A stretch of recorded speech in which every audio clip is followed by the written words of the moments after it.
Let's have a short review of the relationship of electrochemistry and chemical equilibrium.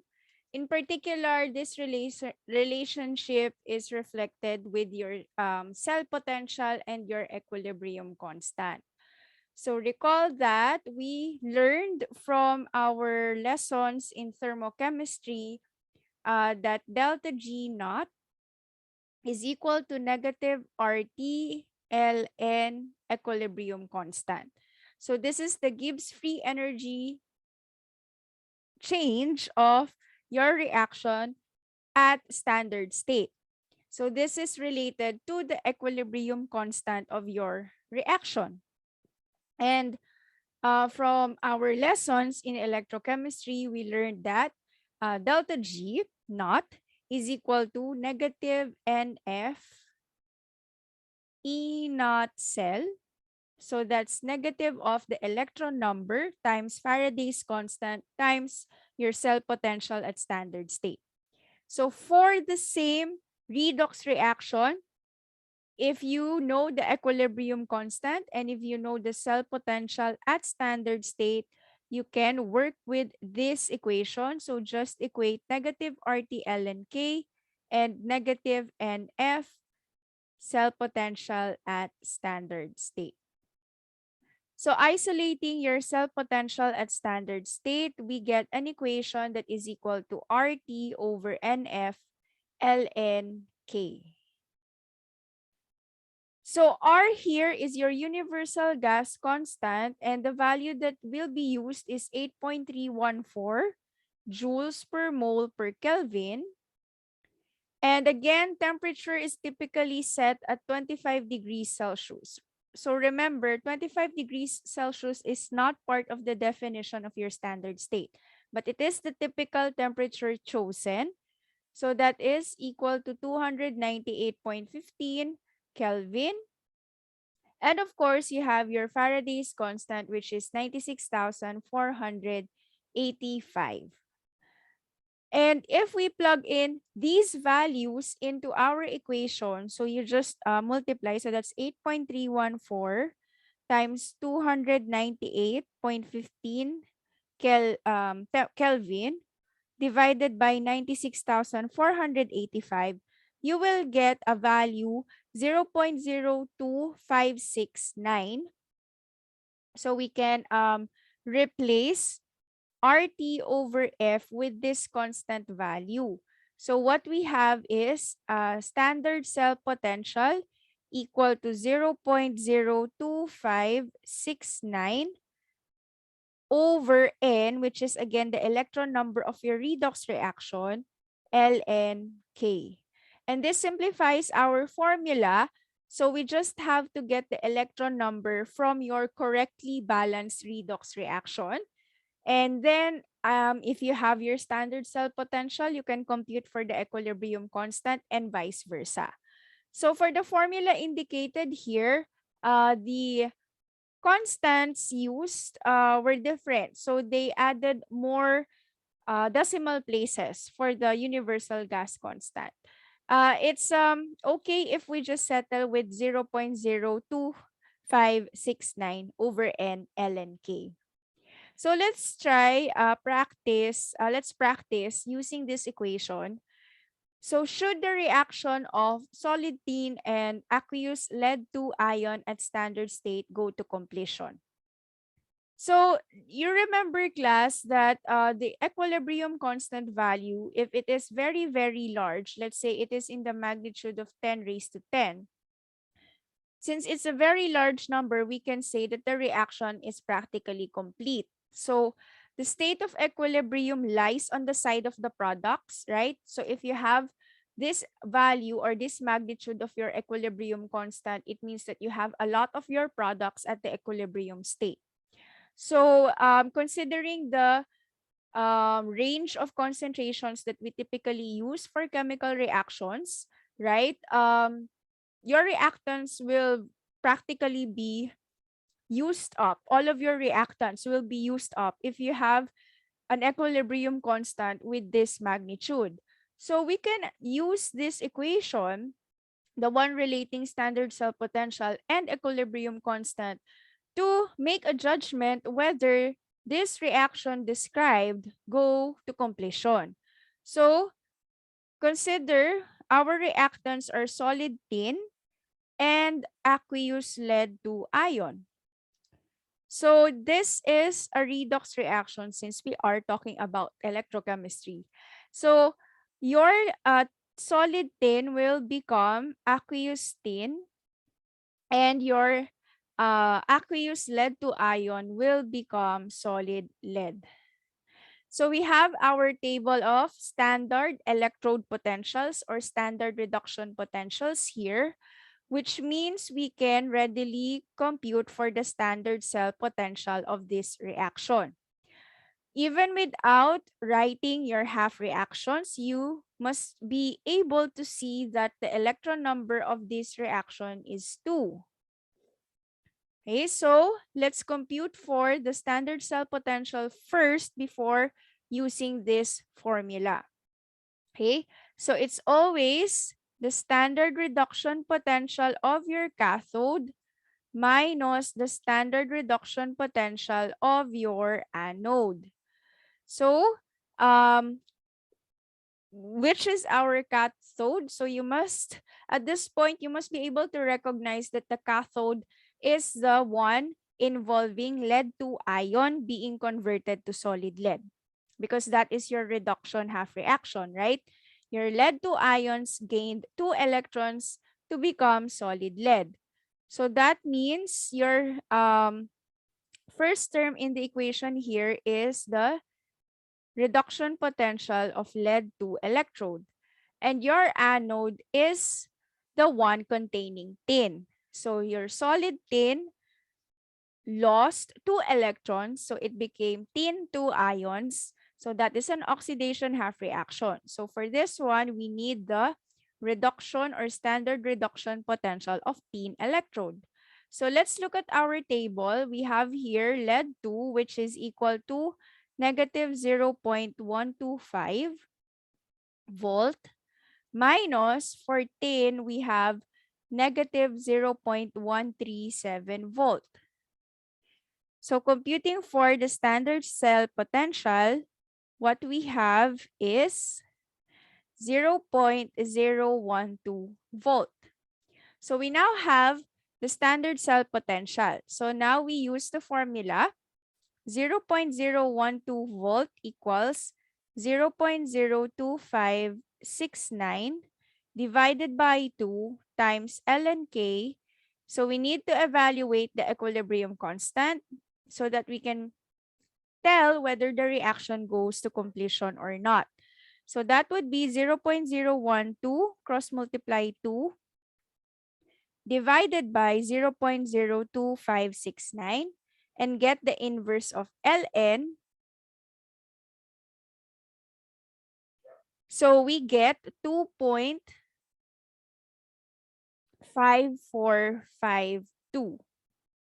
So now we see that the value of the equilibrium constant is very close to 1, which means that the ratio of the concentrations of your reactants, of your products, to the concentration of your reactant is almost equal to 1, meaning at the state of equilibrium, you have almost equal amounts of your product and your reactant, which means that our conclusion is that the reaction does not go to completion. So again, at the state of equilibrium, you have considerable amounts of both your product and your reactant because of the magnitude of your equilibrium constant. And of course, since we have the standard cell potential, we can also compute for delta G, which tells us whether the reaction is spontaneous or not. So negative NF, standard cell potential. So that is equal to negative 2 times 96,485 coulombs times 0.012 volt. So multiplying coulomb and volt will give us the unit of joule. So that's negative 2 times 96,485 times 0.012 and we get a value of negative 2,315.64 joule per mole. So we see here that the change in free energy at standard state is negative. And again, we know that a negative delta G and delta G naught means that the reaction is spontaneous. So the reaction is spontaneous. It means it doesn't need an external source of energy. You do not need to connect this cell to a battery, for example, just for the reaction to take place. No, you don't need to do that. The reaction will take place spontaneously. However, once it reaches a state of equilibrium, then you have an equal amount of your reactant and your product. Okay, so let's continue by practicing. So let's practice solving a couple of problems. So sketch a voltaic cell that uses the given reaction, label the anode and cathode, indicate the direction of electron flow, and write a balance equation for the cell reaction, and calculate the standard cell potential. So always remember, class, your voltaic cell, just like your cell diagram, you must have your anode, or the anode is typically drawn on the left side and the cathode is drawn on the right side. And before doing that, you must be able to recognize which components must be found in your cathode and which components must be in your anode. So here it is again very important for you to apply the concept of oxidation numbers. So just by assigning oxidation numbers, you will be able to identify which reactant underwent oxidation and which reactant underwent reduction. For example, chlorine here in Cl2 has an oxidation number of 0. On the product side, chlorine in chloride ion has an oxidation number of -1. And here we immediately see that we have Cl2 or diatomic chlorine as the one undergoing reduction. Okay. Next, here we have -2 for oxygen in water. And then on the product side, oxygen in diatomic oxygen is 0. So here we see oxidation. So we see an increase in the oxidation number of oxygen. For hydrogen, it's retained. So it both reactant and product side, its oxidation number is +1. So it means that in our anode, we should see water and oxygen gas being produced. And in our cathode, we should see chlorine gas and an aqueous solution of chloride ions. Okay, so let's draw our anode and our cathode. So don't forget to draw the salt bridge. My salt bridge is very long. That is not advisable. Okay, so you have that plug, porous plug, so that your ions are in contact with the solutions. So you have the solutions in your beakers. Okay, and then again, here we just need water here. This is for oxidation, right? So we just need water. So nothing is dissolved there. It's just pure water. But we need to have a glass tube here. So we need a glass tube with an inlet. So this is where chlorine gas will be introduced into the solution. So the term that we use is to bubble the solution with chlorine gas. And then we have a wire inside the glass tube. And then you have your platinum wire or sheet there that will serve as your electrode. And then the wire is connected to your voltmeter. And then let's go to our cathode. So in our cathode, we need an aqueous solution containing chloride ions. Okay, and since we see hydrogen ions involved in the reaction, probably this solution is hydrochloric acid solution. So it's an acid containing chloride ions. And we must see Ah, sorry. Wait. Oxygen is the one being oxidized.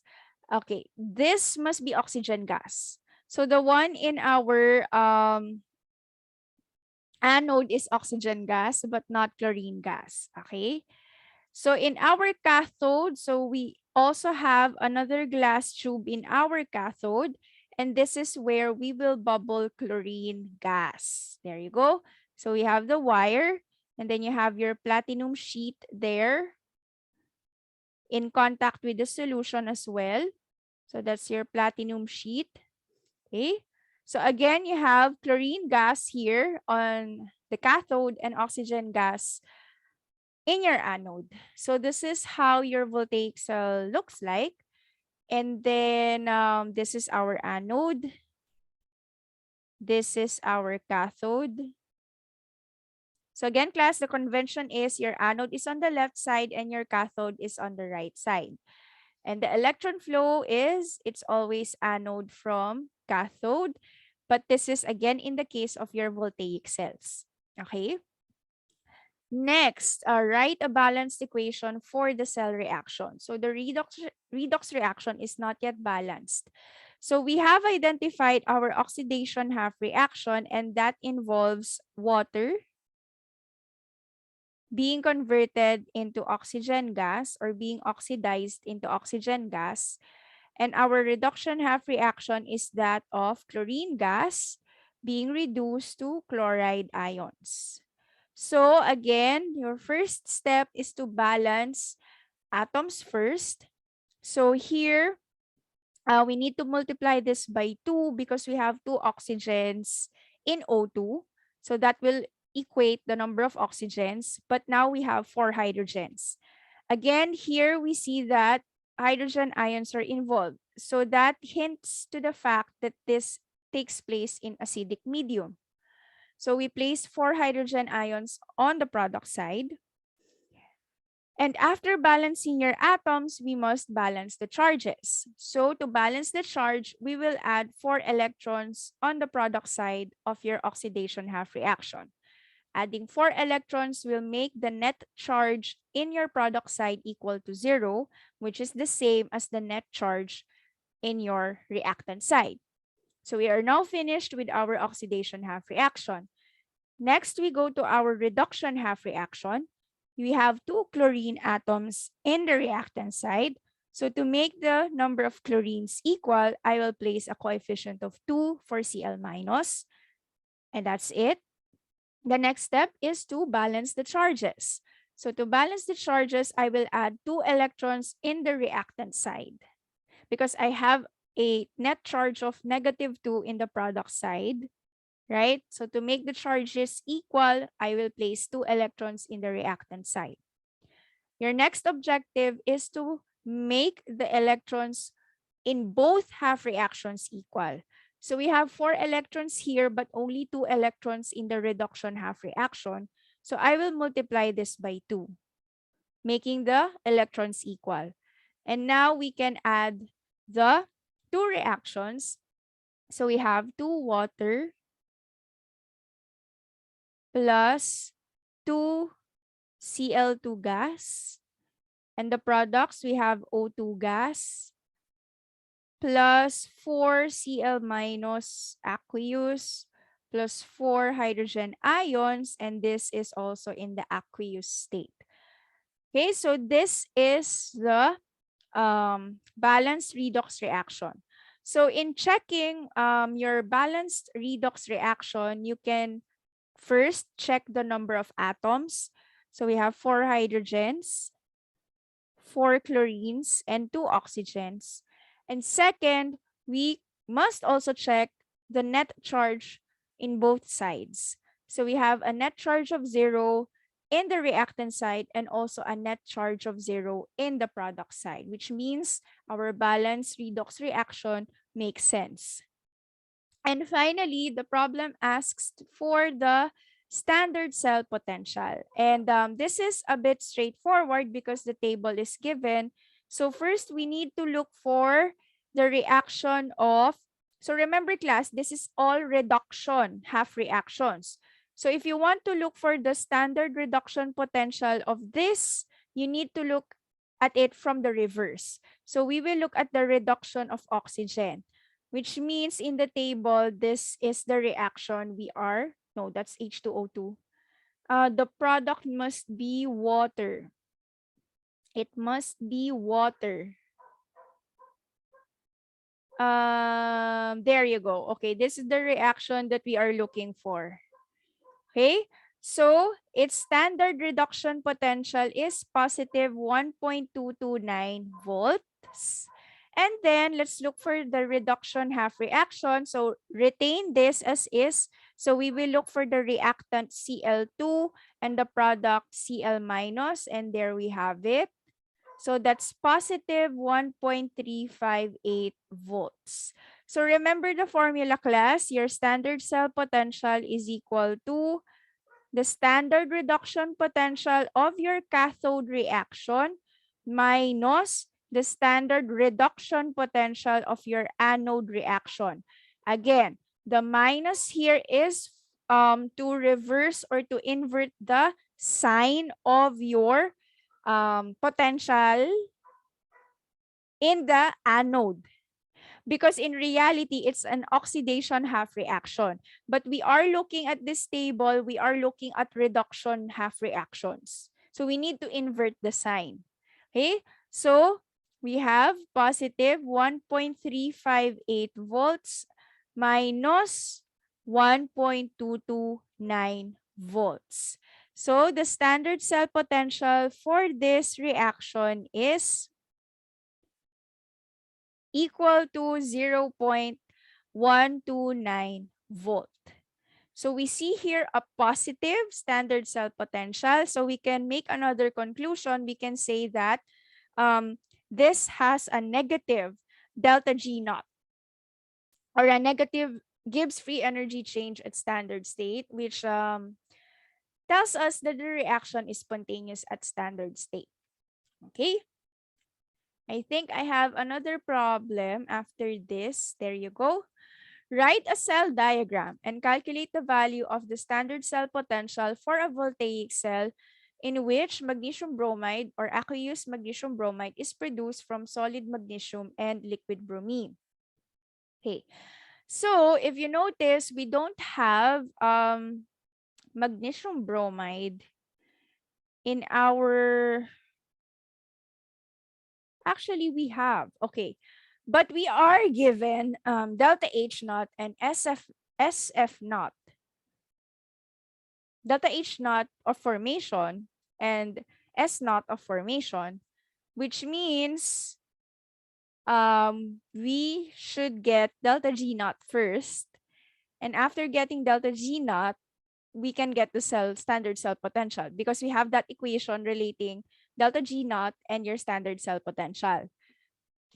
So the reaction being referred to here is your magnesium bromide aqueous being produced from solid magnesium plus liquid bromine.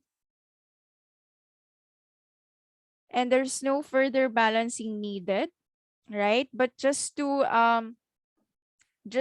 apply what we have learned regarding balancing redox reaction. So if we assign oxidation numbers, we have 0, 0.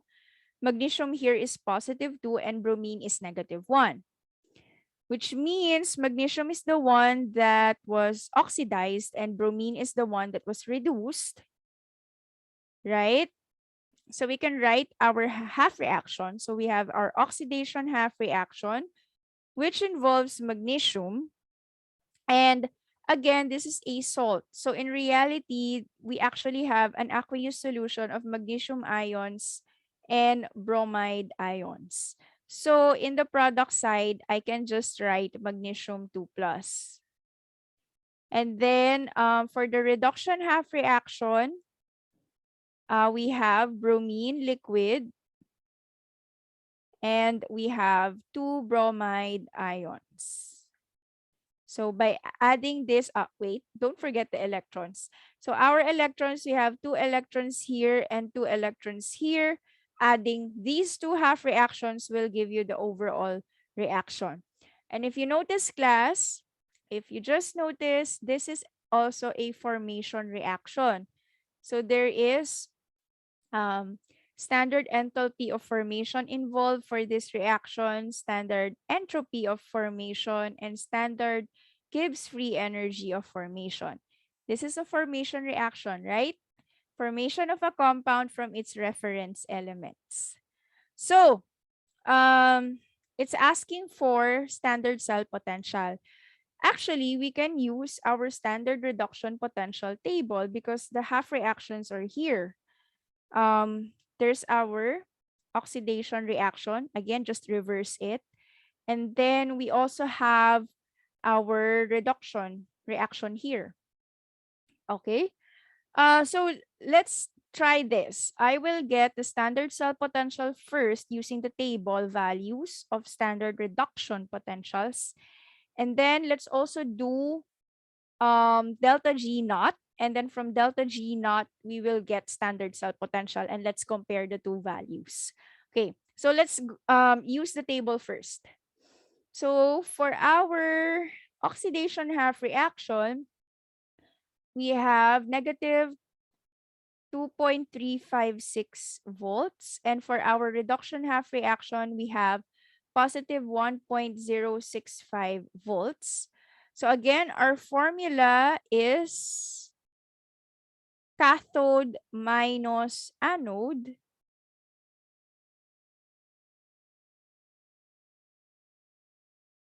So we have positive 1.065 volts minus negative 2.356 volts. So we have a positive cell potential, standard cell potential for this reaction. It's positive 3.421 volts. So to get delta G naught, we have negative NF standard cell potential. So that's negative, electron number is 2, times 96,485 coulombs per mole times positive 3.421 volts. So this will give us 660,150.37 joules per mole, or that's around 660.15 kilojoules per mole. That's a big value. Okay, now let's try by using the thermodynamic values given here. So first, we need to get delta H for the reaction. So remember the formula. Don't forget the formula. You have summation of delta H naught F of products multiplied by their coefficients in the balanced reaction minus summation of enthalpy of formation of reactants multiplied by their coefficients, right? And you have the analogous formula for delta S and delta G, but we don't have delta G naught F. So delta H class is equal to negative, so we have 1 times negative 524.3 kilojoules per mole. Okay. Minus, again, these are reference elements. So these are actually 0 kilojoules per mole, which leaves us with just negative 524.3 kilojoules per mole as the delta H naught of this reaction. Meanwhile, for delta S, for the reaction, we have, so that's 1 times 117.2 joules per mole per Kelvin minus, so we have 1 times 32.68 joules per mole per Kelvin plus 1 times 152.2 joules per mole per Kelvin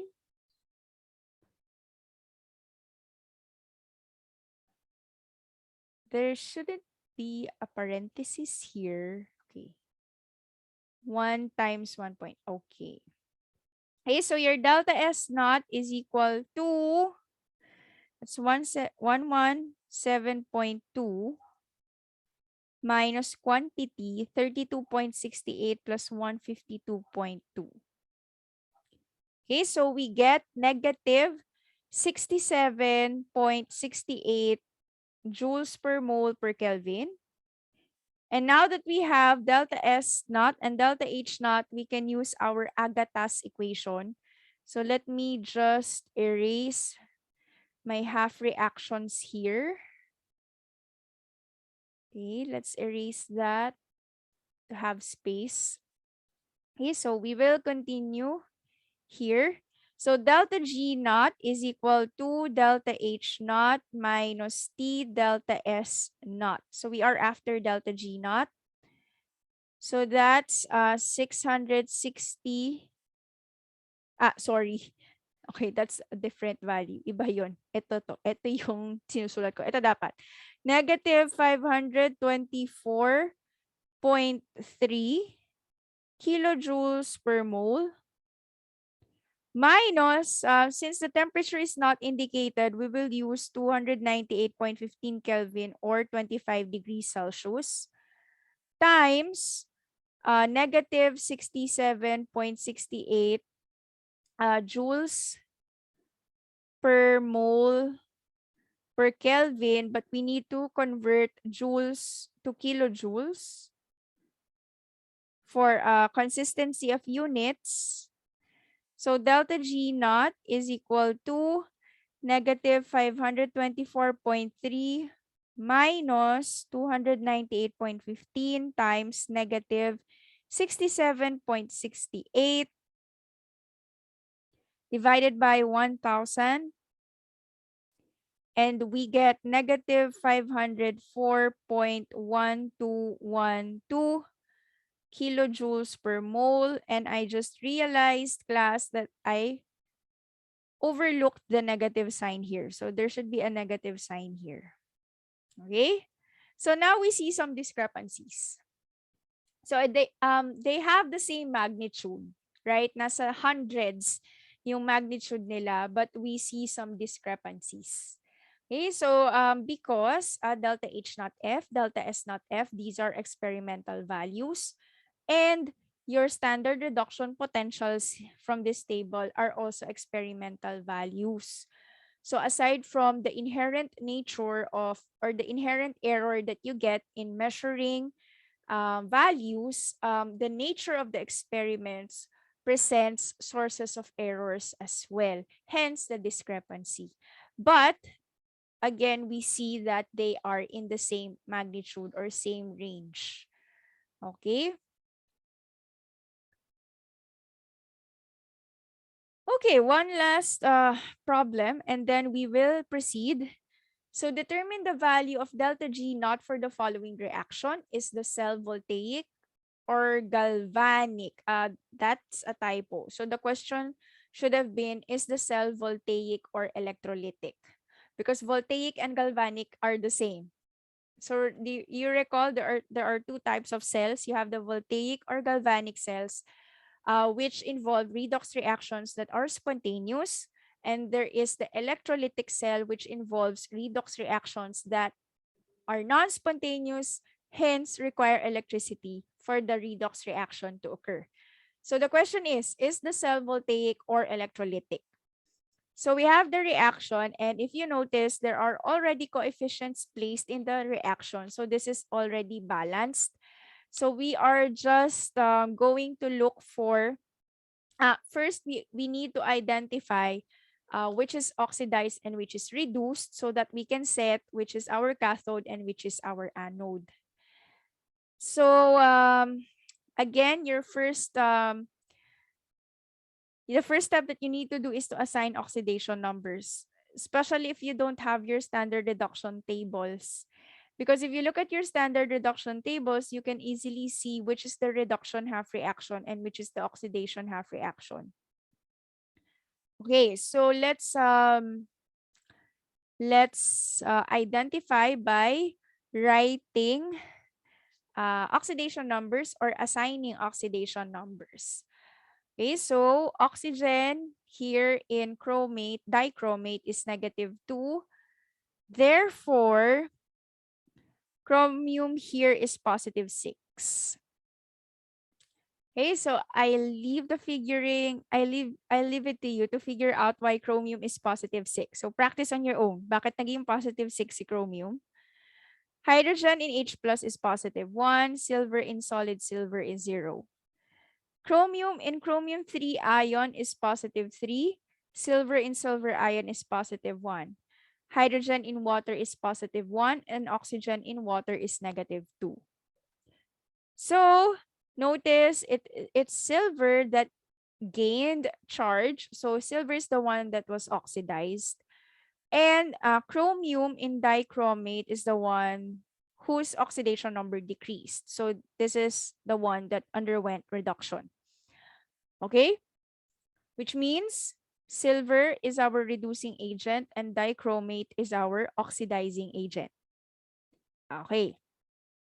So now that we've identified, so let's just write that down. In our cathode, so again, this is the one that was reduced. That's chromium in dichromate. So you have dichromate converted to chromium 3. And then in our anode, we have solid silver converted to silver ion. Okay? Which means if we write our formula for the standard cell potential, why are we getting the standard cell potential? Because once we know this, we can get the value of your delta G naught. So the formula is cathode, so that would be your dichromate, chromium 3 electrode, minus the standard reduction potential of your silver ion silver electrode. So let's look at our table. For the cathode, this is the reaction. So that's positive 1.33 minus for the anode, this is the reaction. So that's positive 0.800. Again, we need to invert the sign because it's actually a reduction reaction. Hence, the minus in the formula. So that's 1.33 minus 0.8. So we get positive 0.530 volt. So now we can compute for delta G naught, which is equal to negative NF E naught cell. Okay. Now here again, we need to get the electron number. But since the reaction is already balanced for us, like we didn't perform any balancing, how do we figure out the electron number? Now we are lucky because the standard reduction table is already given. And it is here where we see that the electron number is actually 6. It's 6, not 1.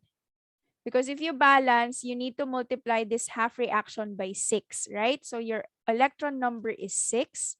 So that's -6 times 96,485 coulombs per mole times the computed standard cell potential, which is 0.530 volt. So that's -6 times 96,485 times the standard cell potential. So we have -306,822.3 joules per mole.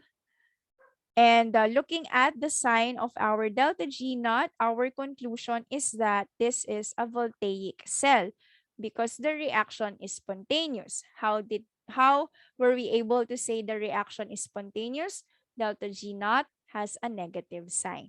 So the answer is this is a voltaic cell, not an electrolytic cell.